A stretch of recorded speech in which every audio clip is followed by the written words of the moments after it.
Hey, Frank Paris here. Wanted to talk to you guys today about my watch collection. I've been a watch collector for, oh, about 30 years. And in that time, I've owned a lot of expensive watches and a lot of cheap watches. And I, at a certain point in your watch collecting years, you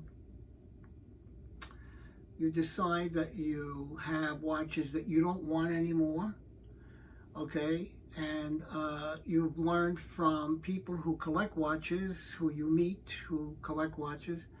Some of them will say, sell the watch if you don't like it anymore, or put it in a drawer and rediscover it 2 or 3 years later, that kind of thing. And I've tried all of those things. I've taken watches that I haven't worn in a while, and I put them in my bedroom in a box somewhere, and then I discovered them, rediscovered them again, and worn them, and liked them or didn't like them, and wound up selling them, and that kind of thing. So you go through transitions and you evolve as far as a watch collector is concerned. Your motivation for buying a watch might be that you want to impress somebody. Your motivation for buying a watch might be that you want to show people that you have money and you spend money on a Rolex or a Patek or a Tag or a number of other very expensive watches that are out there. And like I said, I've owned cheap watches. I've owned expensive watches. The most expensive watch I've ever owned was in today's market, about $65,000. It was a Rolex Presidents with a diamond dial, a diamond bezel, and 6 diamonds on every link going all the way around the watch. And the 12, 3, 6, 9 numbers had rubies in them. And you say, well, gee, did you buy it that way? And I said, no, I didn't buy it that way. I bought a regular President's watch. But then I got in a competition with somebody who I used to meet at conventions every year. I won't tell you what kind of conventions, but I would meet them at the convention. And his Rolex was always better than my Rolex, so I had to upgrade my Rolex. So I made frequent trips to Tourneau on Times Square and paid retail and bought additional accessories like a diamond dial or a diamond bracelet or a diamond bezel, that kind of thing. And over the years, that got to be old. I wound up selling that watch when I got married. I needed the money, so I sold that watch. I got next to nothing for that watch, but in today's market, that watch would be around $65,000 to $70,000. And you know what's funny? I got my first Rolex in Vietnam. I bought a real Rolex. It wasn't a fake. In Vietnam, I bought it from somebody who had bought it in the States and wanted to trade me for something that I had, and I gave him that something, and he gave me his Rolex. And so the motivations for buying a watch are varied. You know, if you buy a watch and you buy an expensive watch, as I've mentioned before to other collectors, make sure you buy it retail and you buy it from a reputable dealer.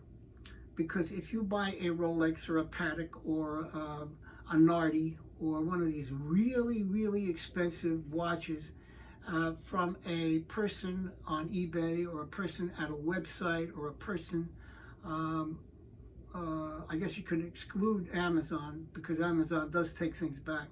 But if you buy a watch from somebody who is not a licensed, reputable member of the franchise, the Patek franchise, the Rolex franchise, the Tag Heuer franchise, or the Nardi franchise, if they're not licensed to sell these things, you don't know what you're getting. And more importantly, if you buy a watch like that and you bring it to a licensed dealer, they won't touch it. They will not touch it, and they won't touch it because there could be Russian parts in there, there could be Chinese parts, and believe me, these Russians and Chinese know how to duplicate parts that literally even a watchmaker who is a licensed watchmaker would have a hard time discerning whether or not the part was fake or real. But in any case, a licensed watch dealer will not service a Tag or a Rolex or a Nardi or some other watch that you paid a lot of money for without you showing him papers that you bought it from your reputable dealer. Because there's libel involved in that. I mean, you could say to him, well, you know what? I think you put the fake parts in my watch, you know, and sue the company. I mean, you know, so all of these things that you have to look out for when you buy these things. If you're going to buy a expensive watch, spend the money retail. I know it's expensive, you know. A Rolex Submariner when I was in Vietnam was, I think, $1,200, $1,500. It's now what? 8,000, 7,000, 9,000. You know, and again, eBay. You see these watches on eBay, and you see these watches in places that should really be closed down. All right, because they really are nefarious places. So if you're going to buy a watch, then buy the watch at a reputable dealer, pay the retail, and live with it. Because at some point in your life, you're going to need that watch serviced, and you want to make sure that you can get it serviced, and the dealer is a licensed, reputable dealer. You're going to get real Rolex or Patek or Nardi parts put back into the watch. Okay, there's a whole industry of bootleggers out there making these watches and selling the parts also, okay, as aftermarket, and you got to be careful. Anyway, so that's out of the way. I wanted just to make a point about the watches that I collect. I've had 35, 40 watches in my watch collecting career, and I've gotten it down to 10. There are 10 watches here. That's all I have left. I've sold some watches. I've had Invicta watches, which weigh 2 pounds, okay? But that was the style, and I bought them. Who knows, maybe in 2 years or 3 years, I might be looking for another Invicta, which maybe looks a little bit more conservative, doesn't weigh 2 pounds. I don't know. The watches that I buy because the watch jumps up and bites me in the butt. Okay, the watch looks fantastic. It's unique, it's different, and it's sometimes outlandish, but it's also different than anybody's watch that you see on an everyday basis, you know. So what I'm going to show you is the 10 watches that I now own that bit me in the butt, okay? And that's what I'm showing you now. Now this case is really nice. It's by Houndsbay, and when they say it's a wide watch box, it's a wide watch box. The watches that fit in here are big, some of them, and oversized in some cases. And I have tried all kinds of boxes. I've had to send boxes back to Amazon because the boxes were not big enough to hold my watches. This watch box is big, it's roomy, it's got space in between, and it works. And I just got this watch box today. It holds 10 watches, and I own 10 watches. I have other watch boxes which I could fill up if I wanted to, okay? But I'm going to try to keep my watches down at 10, okay?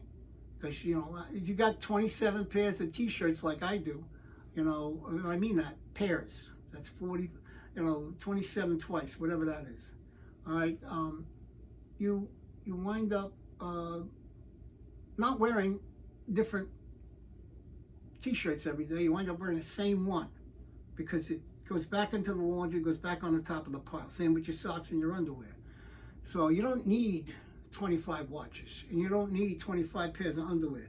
You need maybe 8 or 10 or something, you know, unless you're going on a trip. So same thing with the watches. I've gotten it down to 10. If I see something, maybe I'll buy another watch, that kind of thing. But I wanted to bring up these watches and show you these watches because these are very unique watches, and they, like I said, jumped up and bit me in the butt. And not many watches do that. Now you've got watches that are black dial, white dial, blue dial, red dial, pink and orange dials. You've got Disney watches. These are just watches that I felt were worth buying. And I don't look at price when I buy a watch. Okay, I do not look at a price. If it's $25 and I like it, I'll buy it. If it's $350 and I like it, I'll buy it. If it's $2,000 and I like it, I'll buy it. So that's where I'm at with as far as budget on a watch. Okay. Anyway, let me just stand up. You're not going to see me anymore, but I want to open up the case and show you the watches. These are the watches that I own. Okay. This is. I'm going to go from my left to your right. I have a Tommy Hilfiger. I have a. Let me see what this one is. I forgot this one already. This is a Parnig watch, P-A-R-N-I-G. This is a Bison, an Ingersoll Bison. We have a Versace watch here. We have a Relic watch. Okay, I'm going to jump over these two for a second. And we have another Bison watch, and we have a. The heck, I forgot this thing. I forgot the name of this one. I haven't worn this one in a while. This is a Citizen's watch. So you can see I have a wide variety of watches. Now, millimeter, ranging from 41, 42 millimeter up to, well, you can look at these two watches and see how big they are. Okay? So these two watches are big, very big. This one I think is 63 millimeter. And this one here is at least 53 millimeter. All right, so I don't like big watches as a general rule anymore. I used to own the big watches that Invicta made. I've gotten rid of all my Invictus, but I do like a unique watch, and these two guys are unique watches. So that's why I bought these two guys. All right, so we've gone through the watches and who makes them. I think this one here is, like I said, a Relic. Okay, I got to believe that I paid for that watch somewhere in the neighborhood of about $125 maybe. Okay, the Versace was almost $2,000. The reason I bought the Versace was I owned a Rolex President, and it had a white dial and it was a gold 14 karat or it was 18 karat gold bracelet. All right. Now the Versace is not an 18 karat gold bracelet, but it's an 18 karat gold. It's an 18 karat gold filled bracelet. Okay, and Versace makes beautiful watches, and I couldn't find a watch that was 42, 43 millimeters, other than something called the Orient watch, which again didn't go past 40 millimeters. They tried to mirror a Rolex President, and they were getting like $400, $500, $600 for that watch. When I saw the Versace at Macy's, okay, and online at Nordstrom's, I said I got to get that watch because it has the white dial, it has the gold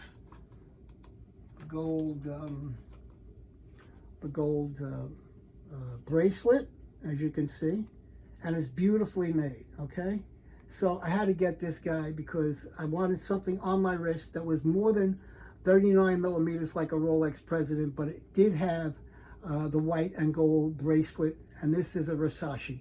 These are very hard to come by, so if you go to look for one, you'll see it at Nordstrom's, you'll see it at Macy's. You're going to pay retail. All right, I think at the time I paid at Macy's somewhere in the neighborhood of about $1,600. I might be wrong, okay? I might have paid less. But that was the only place I could get it. It was Nordstrom's or Macy's, and I figured I'd go with Macy's because they got a rep. If you got a problem, you can go back and can take care of a watch. Again, I paid retail for this watch. Okay.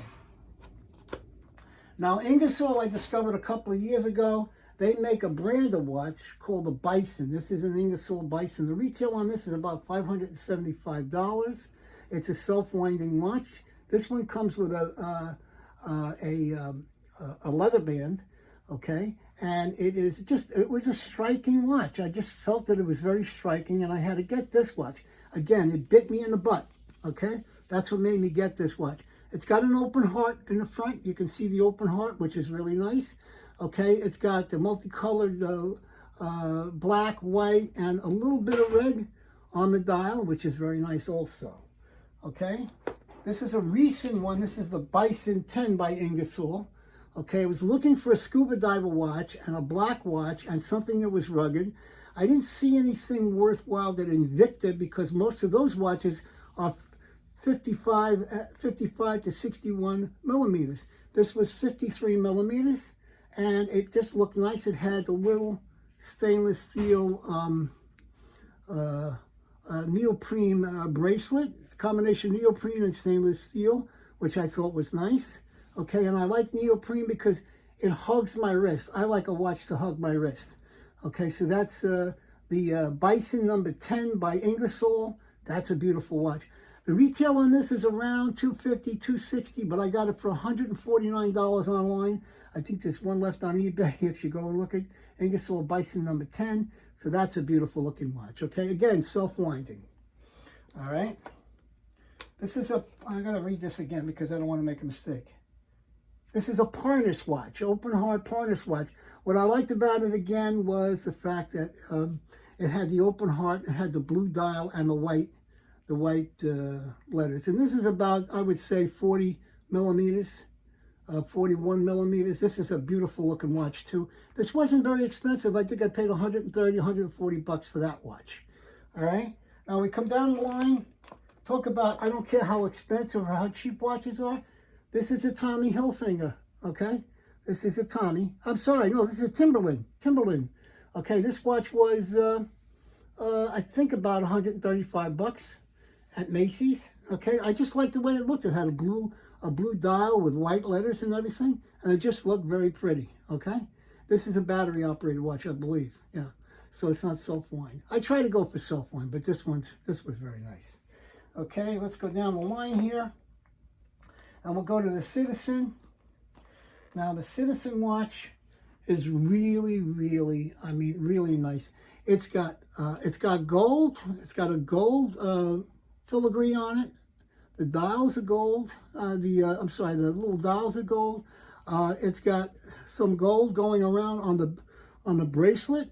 It has a blue dial with red in it, which I thought was very nice. And again, this caught my eye. I have not seen a watch that looks like this and grabs my attention more than the watch that I've got right here. Okay, so that was another one. Now, this I think I paid somewhere around $400 or $500. I'm not sure. This again, I think was Macy's. Okay, I'm not sure. Retail. I know retail. Okay, and we get to Bison. Another Bison watch. When this watch came out, it was somewhere around $400 or $500. I've seen it as low as $149 on eBay. Okay, this is an Ingersoll Bison watch. When you type in or you do a search on Amazon or on the web or on eBay for Ingersoll, it's Ingersoll, and just say Bison. All of their other watches, I'm not crazy about. The Bison watches are the ones that stand out. So you can see that's got a white neoprene dial, a neoprene band, which is nice too. Again, I like a watch to hug my wrist. Okay, this is around, I would say, 44 millimeters in diameter. Now we get to the last two watches. These watches are totally unique. These are custom-made watches. They're made in Italy. And they're made by a friend of mine called Igor, I-G-O-R, Gerdy, G-O-R-D-Y, Igor Gerdy. And his company is called Nixie, N-I-X-I-E. So make sure, yeah, N-I-X-I-E, Horizonte, okay? And this is a platinum Nixie tube watch, okay? Platinum Nixie tube watch. I've got the slot machine activated on it so that when the watch comes up with the time, okay, you'll see it's like a slot machine. This is not programmed. It doesn't take that much to program it, but it's got the hours, the minutes, the seconds, the humidity, and it's got the date, which is really nice. All right, so that's a platinum version of it. This is I think I paid $1,400 for this one, and I had to wait 3 months.